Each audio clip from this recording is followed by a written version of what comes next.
اللهم صل وسلم وبارك على سيدنا محمد وعلى اله وصحبه وسلم. ازيكم يا حبايبي؟ عاملين ايه؟ يا رب تكونوا بخير. عايزه اقول لكم النهارده فيديو جديد ويوم جديد، ويلا نقول جبنا ايه وعملنا ايه واشترينا ايه. بصوا بصوا بصوا بصوا بصوا المنظر، حاجه يعني مش عارفه ابدا معاكم بالصدمه ولا ابدا معاكم من غير صدمه، اللي تحبوه يعني. فانا هبدا معاكم امري الى الله. تمام، هقول لكم اشتريت ايه. دي طبعا كده النهارده يا جماعه، الفيديو بتاع النهارده ده فيديو المشتريات، تمام، بتاع اول الشهر. لان انا كنت قايله لكم في فيديو قبل كده ان انا ما اشتريتش لسه ايه اي حاجه للشهر ده خالص، لان انا كان عندي حاجات في التلاجة، فقلت لما تخلص نبقى نجيب تانية، نجيب يعني عشان نوسع يعني مكان وكده. فقلت بقى خلاص ما بدهاش، ما عندناش اي حاجه، والنهارده تقريبا 8. فما عمل يعني ايه، قلت بقى خلاص ما فيش حاجه، عايزه انزل اشتري منظفات علشان ايه، في حاجات جايه بقى ان شاء الله هنعملها سوا مع بعض. مش عايزه بقى احرق لكم اي حاجه ولا اقطع اي حاجه. بصوا، انا اول حاجه مش عايزه اطول يعني كمان في المقدمه. اول حاجه هنا اشتريتها برسيل. ده طبعا انا كنت رايحه اصلا عشان فاكره ان في عروض على المنظفات او اي حاجه. قسما بالله ما لقيت اي عروض على اي حاجه. كل اللي اساله ما فيش عروض على كذا او على كذا، يقول لي زمن العروض انتهى يا مدام. طبعا كلمه كفيله تخلينا نشد بلاستر وما نتكلمش في اي حاجه تانية. بس قلت بقى ايه، اشتريت برسيل. طبعا انتوا عارفين احنا في الصيف، وطبعا الصيف بقى عايز بقى كل يوم بقى نشاط وحيويه وحاجات من الحلوه دي ورغاوي بقى، وما اقولكوش يعني الايام الجايه فيها حاجات غريبه كده. يلا الله المستعان. بصوا جبت ده كده برسيل، تمام. ده كان كيلو ونص، تمام، عامل 70 جنيه. ده كيلو ونص عامل 70 جنيه. كيلو ونص صافي، مش كيلو 400. كان في كيلو 350. لقيت ده كيلو ونص، قلت بقى هجيبه باللافندر. ريحته حلوه وانا مجرباه قبل كده، تحفه بصراحه. فقلت ايه، ابدا بالبرسيل. ابدا معاكم بالنظافه علشان هبدا هوريكم في كمان النظافه في حاجات تانية مستفزياني يعني. هقول لكم، بصوا بقى، ده اوكسي، تمام. هقول لكم ده بالغسالات العاديه، يعني جايباه علشان خاطر العاديه والفوق اوتوماتيك، تمام. ده برده كيلو ونص. بكام؟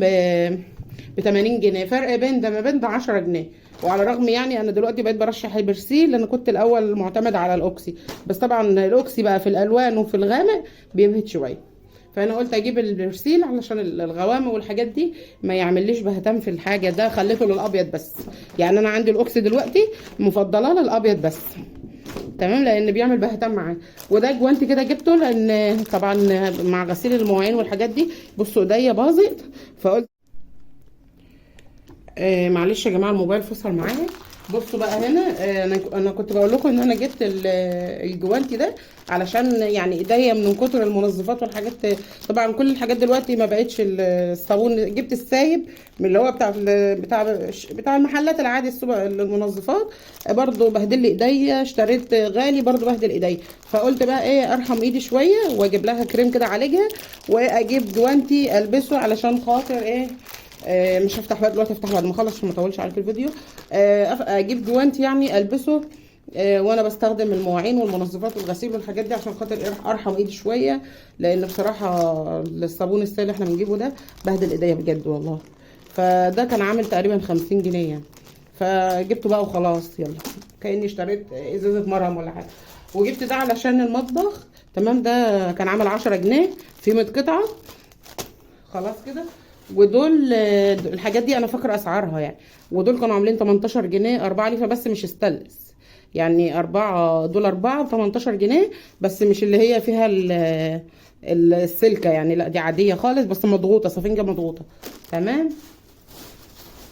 كل ده من المنظفات من تحت.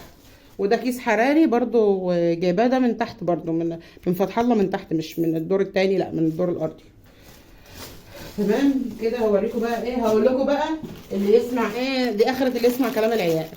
طبعا جينا هناك عدي شبط في ده والا واللازم، ما هوش طالع من المحل الا لما اجيب ده. يا ماما ده 27 قطعه يا حبيبي، مشي.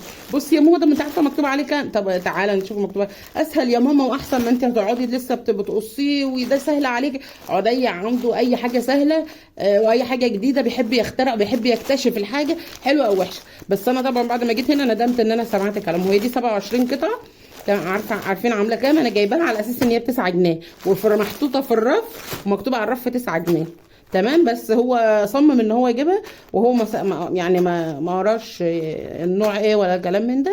فالمهم انا جبتها، لقيتها بعد ما جيت هنا ببص في الكشف لقيتها ب 36 جنيه. بصوا اهي، لقيتها ب 36 جنيه. بصراحه كان هين عليا اديله بالقلم على وشه. شكلي كده اخليه هو يغسل المواعين الايام الجايه. بس جاب لنا العرض ده، قال لي عشان بدل ما احنا بنجيب 3 مع بعض، ودول بدل ما بنجيب يعني بنشتري هنا من المحل واحده بواحده، ما بتقضيش يعني. دلوقتي طبعا بيروحوا النادي بياخدوا كام منديل في الشنطه بتاع كلام من ده زي المدارس كده. فقلت خلاص مش مشكله هجيبها برده. كانت عامله 45 جنيه، ودي تقريبا كان عليها عرض، وحاسه ان مش عرض يعني، ايه 45 جنيه مش قصه يعني. بس دي كانت اسعار كده المنظفات. وجبت ده نص كيلو رول، اعزكم الله يعني، اكياس باسكت. تمام. علشان خاطر ان احنا بنطلع ال الحاجات بتاعتنا، الزباله بتاعتنا على السلم، فقال لنا حطها في اكياس مقفوله. فطبعا ده كان عامل في حدود 11 جنيه تقريبا يعني. انا بشوفه لكم برضه اهو. بس والله مش عايزه اطول عليكم الفيديو. بس عامه يعني هو اساسا مفيش عروض في فتح الله دلوقتي. لا مفيش عروض.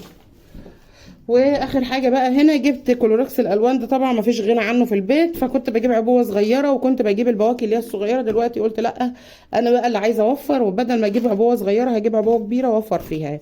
يعني ايه، هاخد منها حاجه حاجه كده واوفر فيها وخلاص، وتبقى تحت ايديا بدل ما اقول له عضيه اطلع وانزل. هتوفر عليها حاجات كتير يعني. وبعدين بصراحه اليومين اللي جايين دول انا محتاجاها كتير، محتاجه اكتر يعني. فقلت بقى اجيبها وخلاص. يلا الله المستعان. كده بقى ده كانت المنظفات بتاعتنا، مشتريات المنظفات. فانا مش عارفه بقى اعمل لكم، اقسم لكم الحاجه على فيديوهين ولا اخليها فيديو واحد ولا ايه، مش عارفه. فهشوف كده، يا نقسمها يا نخليها على حسب. انا بقى والله بفضل ان الفيديو يكون صغير علشان خاطر ما يطولش عليكم، وتبقى يعني كل ما اتفرجنا يعني اقل احسن لكم. تمام. هشوف كده.